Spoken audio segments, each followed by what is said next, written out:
حج کے مسئلے میں ہمارے ایک دوست نے فرمائش کی ہے، شیطان کو کنکری مارتے وقت میں اس کا خیال رکھنا چاہیے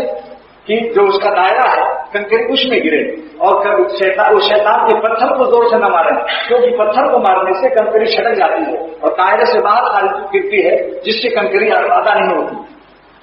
لہذا اگر مجمع بھیڑ ہو تو تھوڑا سا توقف کر لیجیے، اگر زیادہ ازدحام ہو تو مغرب بعد کنکری ماریے۔ اس زمانے میں ازدحام کی وجہ سے مکروہ کا مسئلہ نہیں رہا،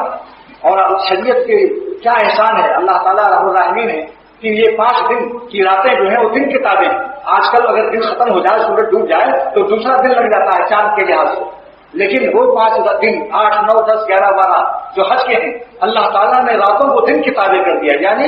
سورج ڈوبنے کے بعد تاریخ نہیں بدلتی، وہ رات بھی اسی دن کی تابع ہے، اگر رات میں جو عمل کریں تو وہ دن میں شمار کیا جائے گا۔ یہ حج کے لیے اللہ تعالیٰ نے مینا سے لے کر کے وہ 12 تاریخ تک،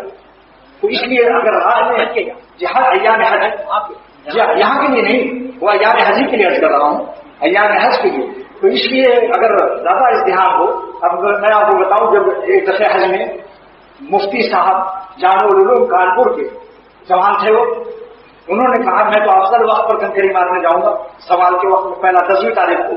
میں نے کہا مولانا افضل وقت پر نہ جائیے،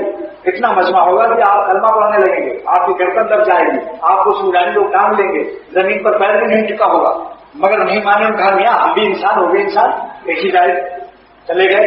جب آئے وہاں سے 12 بجے 12:30 بجے کنکری مار کر، تو سانس تیز تھی، پسینے سے شرابور تھے، اور کہہ رہے تھے واقعی میں نے کلمہ پڑھ لیا تھا، مجھے یقین نہیں تھا کہ میں بچوں گا۔ لہذا اب میں حکم دیتا ہوں کہ افضل پر عمل کرنا حرام ہے اس وقت، کیونکہ خودکشی کے مترادف ہے۔ اب کہیں فتوا بدل دیا، کہیں تمہاری بات مان لیتے تو اچھا تھا۔ میں نے کہا نہیں ایسے تھا، گڈھوں کی بات مان لیا کرو، تجربے کی باتیں ہوتی۔ اللہ تعالیٰ عمل کی